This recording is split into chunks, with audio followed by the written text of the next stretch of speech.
Hello, all y'all. This is us bringing you all the love.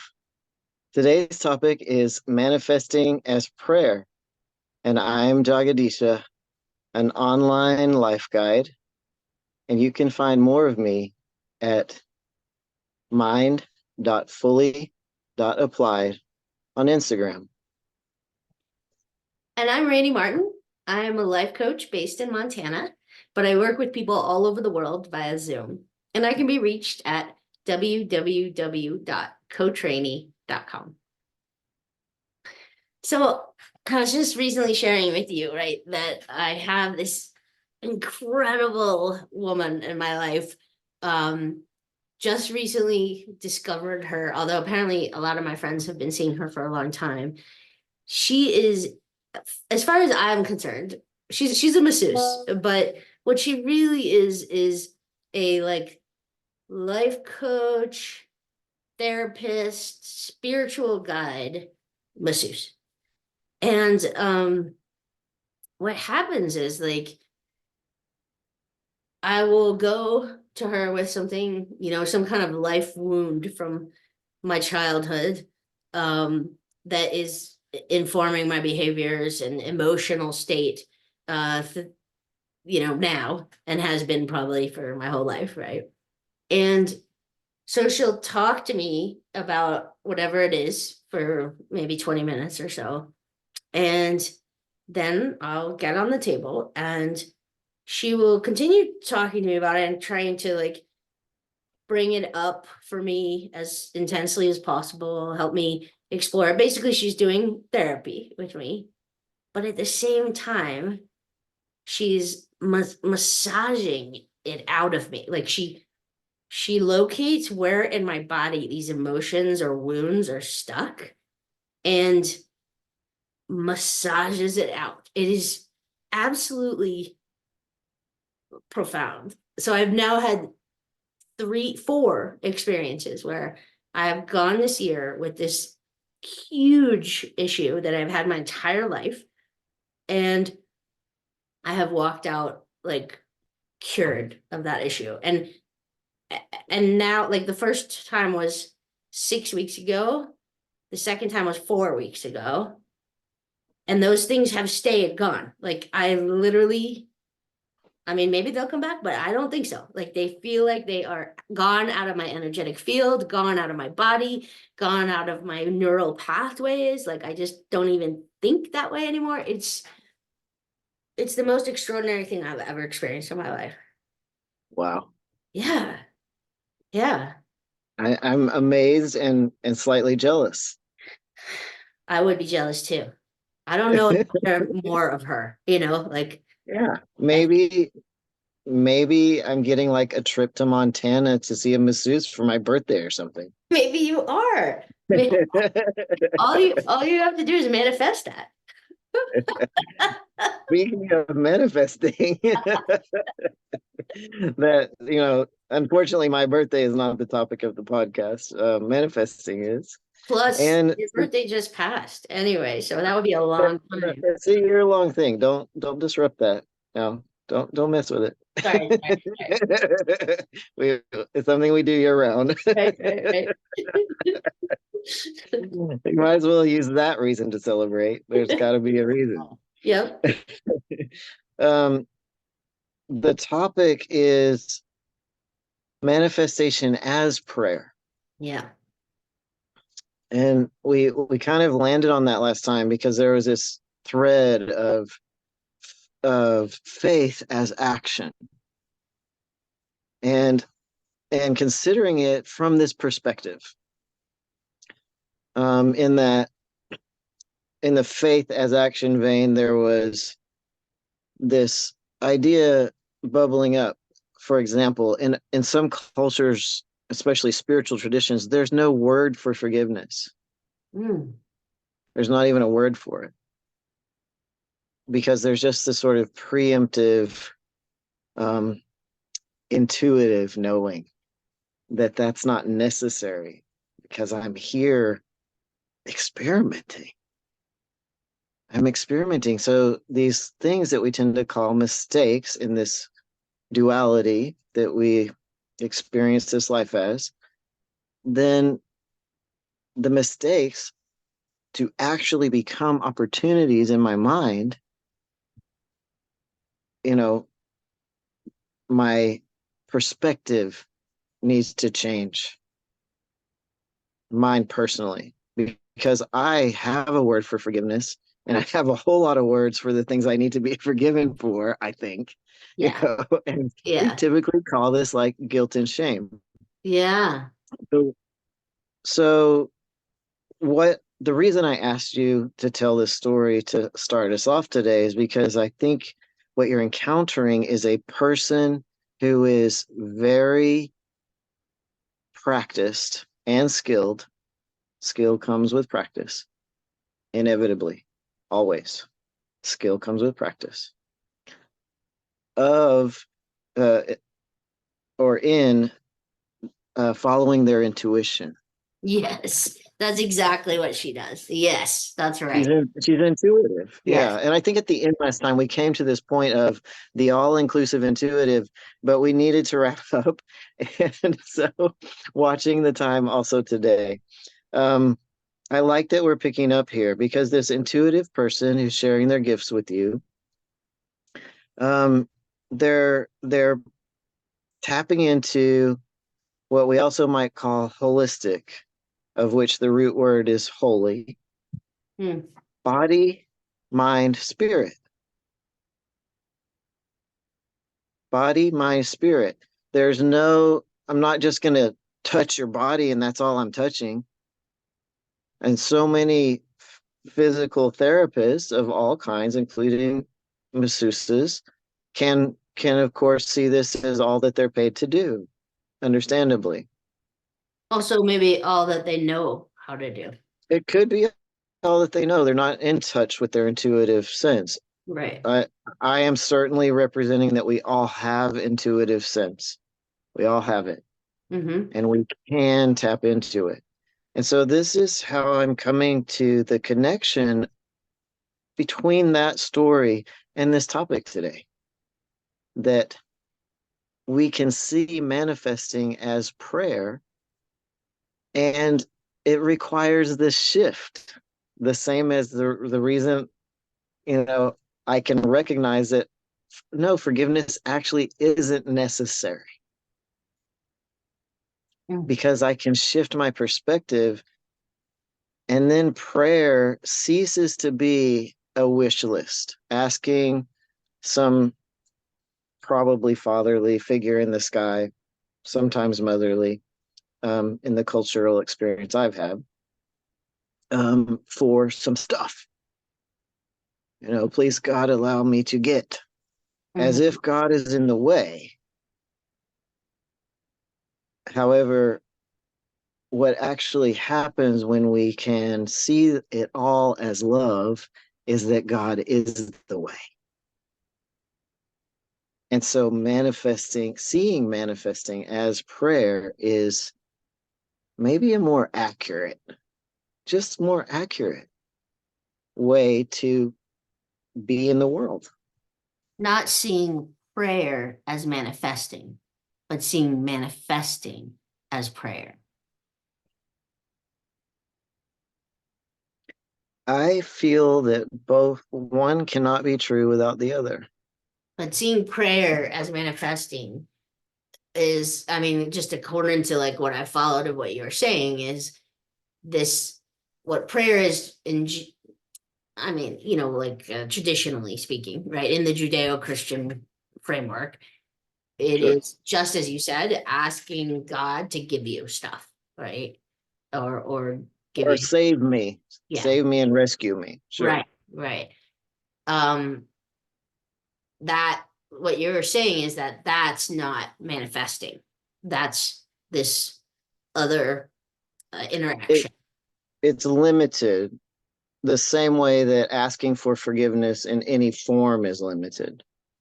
And believing in forgiveness, believing that forgiveness must exist because it needs to happen, because I need to be forgiven. Hmm. And it's an externalizing. This is a fundamental difference in. the Judeo-Christian framework, and I don't know exactly how to describe it, and I don't know if you could actually align it with other religions, like maybe Hinduism or Buddhism or religions that aren't in the Judeo-Christian framework, but for sure it's aligned with, I want to say New Agey, but that's actually like New Age Sure. was 20, 30 years ago, right? Now we must have some other word for it. But like Anita Morjani, the Mary Morrissey, uh, Abraham Hicks, like all of the Esther Hicks, sorry, channeling Abraham, all this Yeah. new way of thinking of God is love, uh, presence is love, divinity is love, all encompassing love with no need for forgiveness because we are all one being, or even I think Abraham says this, right? We are spiritual beings having a human experience, or maybe that's Mary Morrissey, but whoever it is, they're all the same. We're all talking about Many, the many, same thing. yeah, many people. It's all about And this whole different structure, this different idea that we are wholly in of ourselves, and we are. There's no need for shame. No, mhm. no need for And shame. No need for shame. That's an that's right, a revolutionary concept. There is no need for shame. And how interesting that the Judeo-Christian framework really introduced shame to humanity, right? And then shoved it down our throats. Not that I'm against the Judeo-Christian framework, right? I'm Jewish, it's a good thing we're not taking callers. not taking colors, but still, I mean, I like to say I'm a bad Jew, but my rabbi hates it when I say that because he feels there are no bad Jews. But I can still look at the richness of my tradition and see it critically, right? Sure. So that's Yeah. pretty And interesting. There's no need for shame. This, and even interestingly, bringing in a whole different uh modern day thinker, right? Brene Brown, right? Who are mm, you familiar with Brene Brown? I am. Yeah. So like maybe even she would say there's no need for shame, but she's trying to help us because regardless of whether there's a need for it or not, we feel it, right? We feel it. Mm. We experience it, we suffer with it. And ironically, that was the topic of my most recent session with my life coach, therapist, spiritual guide, masseuse. Awesome. I Shame. love it. I love it. Yeah. Uh, some traditions would call this purification, purifying, cleansing. Even the Judeo-Christian movement has this in it, washed in the blood of Jesus, for example. That's not So Judeo. That would be only Christian. only Christian. Yeah. Thank you. No, I mean, You're our expert I on that mean, topic. Judaism has the concept of purification. I don't mean that, but a purification related to Jesus is Christian only. Right. Christian only. Thank you for that correction. Um, and Brene Brown does a beautiful job with this one phrase that always is somewhere in my mind, if not in my heart. Clear is kind. Mm-hmm. Clear is kind. Mm-hmm. And the reason, honestly, that it sits with me is because sometimes I want to argue with it. In other words, I have a relationship with it. Mm-hmm. And contention is a type of relationship, or it's a part of any relationship. And so we were talking last time about resistance, and it can really get kind of poo-pooed the same way that maybe it starts to sound in this conversation like I'm poo-pooing forgiveness. Hmm.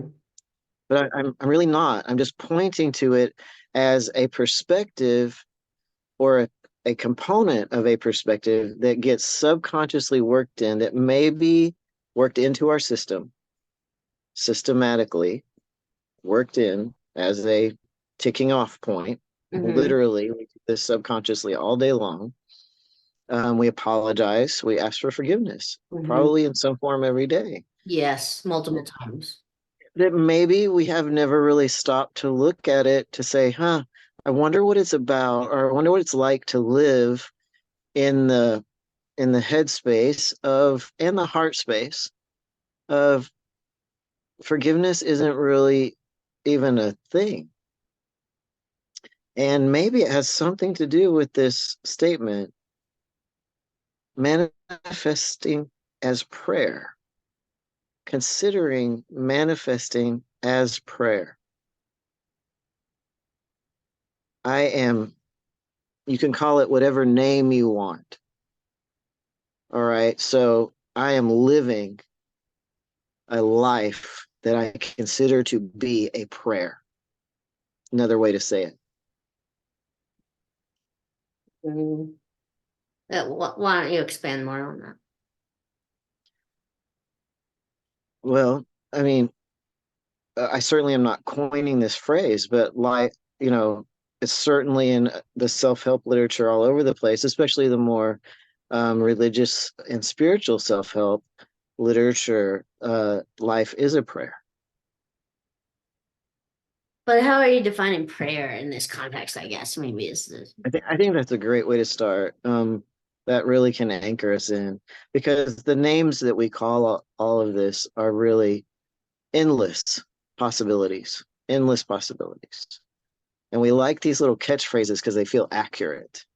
So let's define prayer.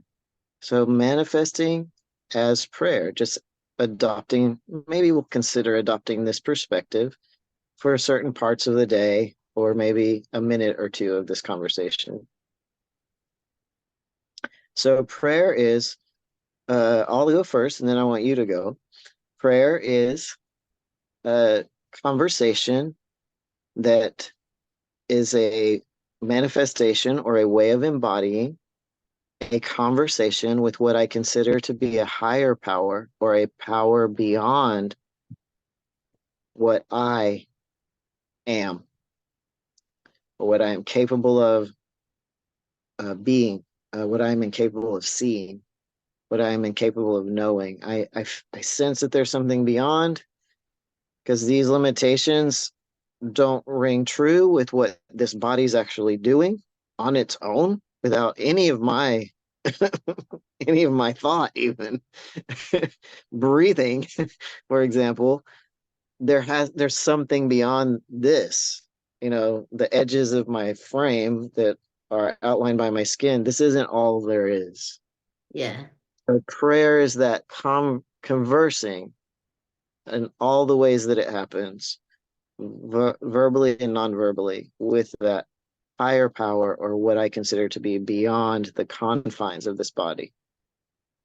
right, right. Uh, so for me, it is all of that as well.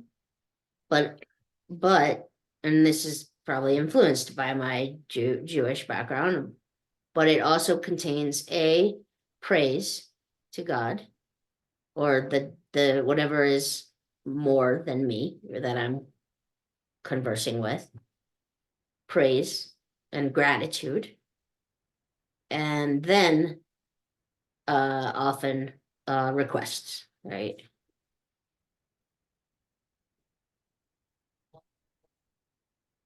Can you say the parts again?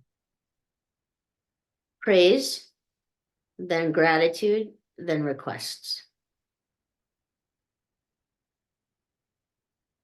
Although when I think about my own prayers, so when I think about being in synagogue and praying, generally it's praise and then requests. Uh, no, sorry, it's all three. For sure, it's all three, even in the liturgy. But for me, I think personally, when I'm praying, it's a lot about gratitude. Gratitude. Generally, I pray when something amazing happens and I'm grateful. I often forget to pray when I have a request. I forget that I can reach out to the higher power and ask for help. So for me personally, it tends to be much more about gratitude, rarely praise. It never occurred to me to praise um, that other, whatever, higher self, higher being, whatever we call it. Yeah. But that is it's pervasive in Jewish prayer, which is interesting. In every prayer that I've ever read from a text, also extremely pervasive. So I appreciate you breaking it down into these parts, right? We could almost see the parts as steps, which I have this like bone of contention with manifestation being comprised of these magical 8 steps or something, and I just feel the resistance coming up already. And and yet it is very practical. It's very useful because having the experience of this body, um, I I become often unwilling to move forward if I don't feel that I know something,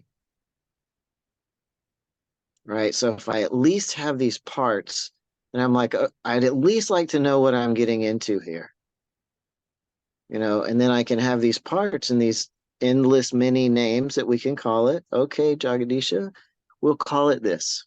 We'll call it praise and gratitude and request. Is this something you feel like you're down for, right? And I can be, oh yeah, yeah, yeah. I could do that. I'm all in now. It's very enticing. Feels Mhm. manageable, and I even just hearing the word praise and even just hearing the word gratitude, I can note some internal shifting, oh good, that's the topic of the conversation now. What a relief. And I can just almost feel this, in expression there is release. Mhm.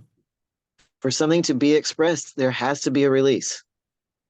So Mhm. all these times that I've angrily marched around with my fists clenched, going, everyone's just telling me to let it go.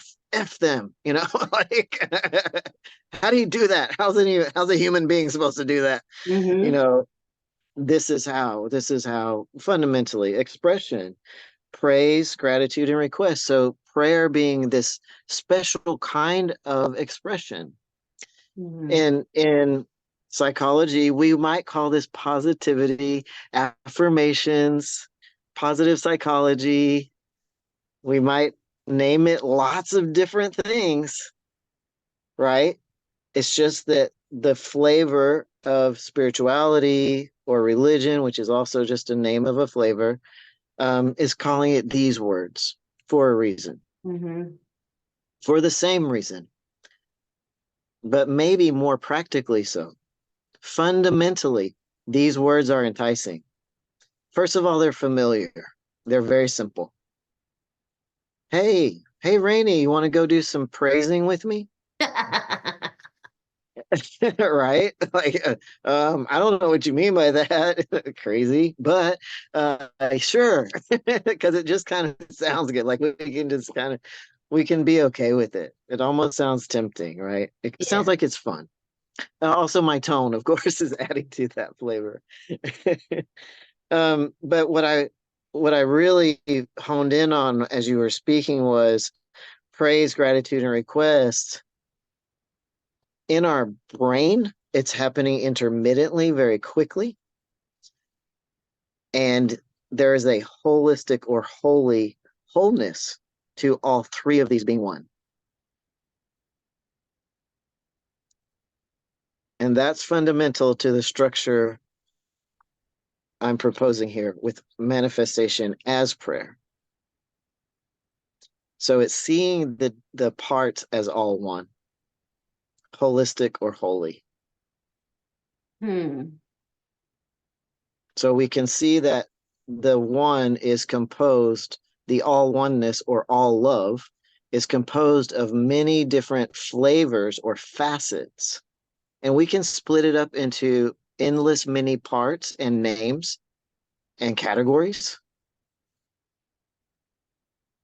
And to see my whole entire life as a prayer might be called mindful speech. Hmm. I think you went somewhere, you jumped and I didn't jump with you. Tell me where. So, um, first we were talking about sort of the Judeo-Christian structure for prayer, or the Sure. Jewish structure for prayer, right? Praise, uh, gratitude, and requests. And we actually talked about the fact that there it is a barrier, right? Because there's this idea that God is in between, um, and can grant or not grant requests, right? Um, but then it seems like you're saying this praise, gratitude, requests is actually what our lives are made up of, and that's living mindfully. When I live mindfully, I see this. Um, let me let me go back. Praise, gratitude, request. Praise. Awesome. Is that praise? Awesome. You are awesome, but Okay. close, close, yeah. Okay. Well, thank you for praising me, specifically me.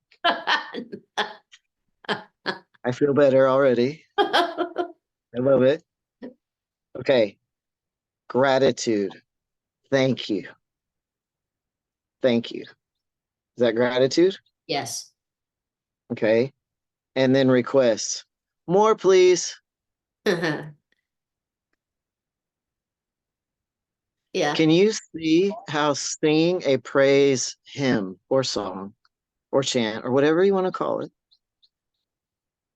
is is prayer, because it's all of these kind of, Yeah. it feels simultaneously. Our intuition experiences it as simultaneously, but our brain is switching back and forth between all of these because it's using the words. It needs vocabulary.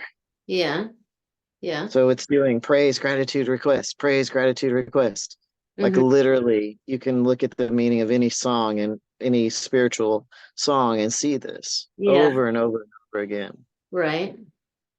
And the experience when I start to sing is that I don't need the words in front of me anymore eventually.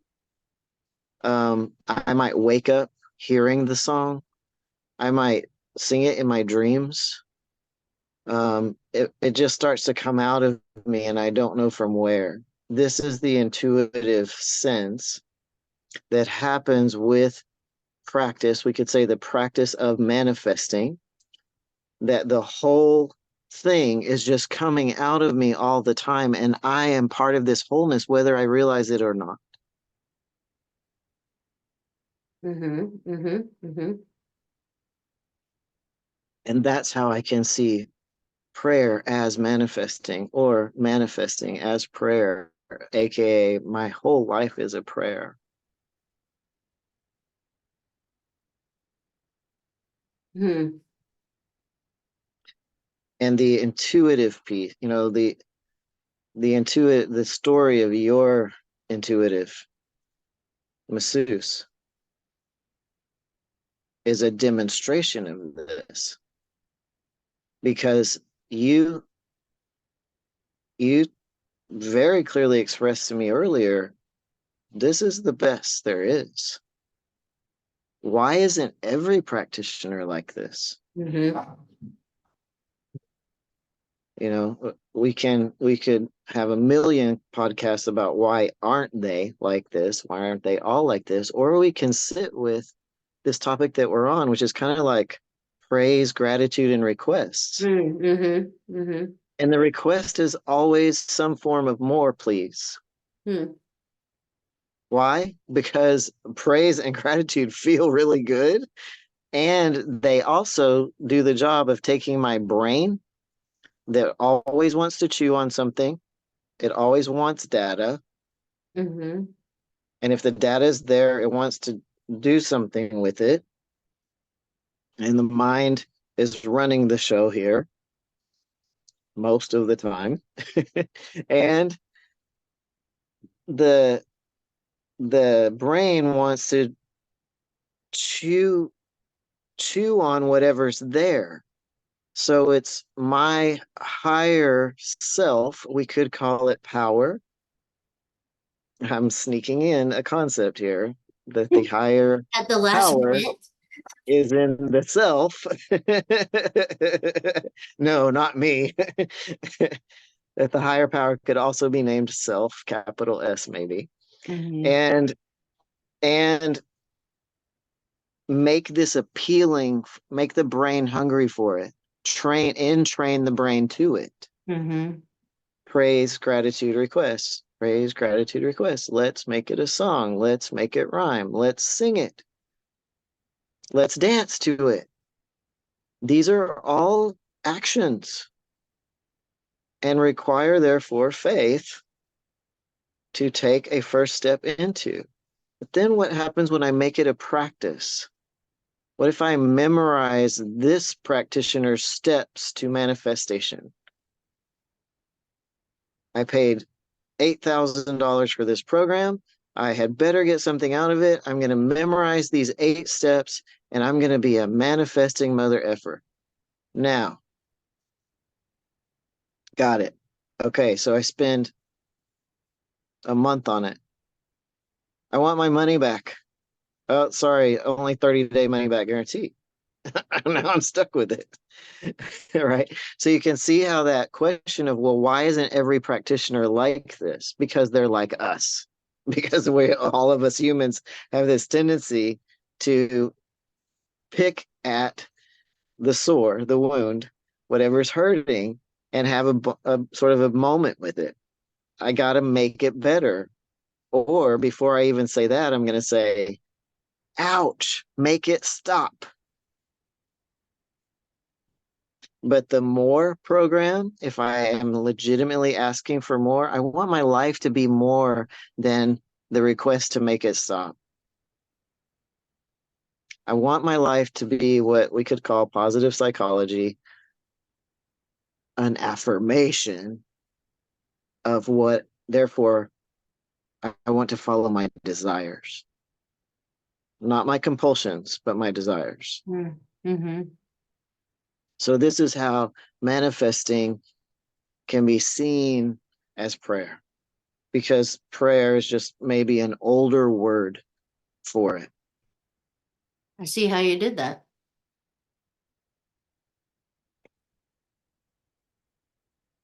Well, we have to end the show then because you don't have anything else to, you don't have any more bones to pick. That's my role here. Picking bones. You're really very good at it. Well, we do have to end the show anyway. But that was good. That was a good bringing it together at the end. Yep. Yep. Mm, It worked. yes, I'm not sure how I feel about it. The words have so freshly left my mouth. Still, I gotta roll around in the aftermath of it a little. Maybe we'll get some feedback from the fans and we'll see. Yes. We'll see what they think. Not not taking callers, definitely receiving comments. Yes, Put it in exactly. the chat. Exactly. Love to hear your thoughts in the chat, audience. Yes, thank you, dear friend. Signing off now with all love to all of you. Thank you for being.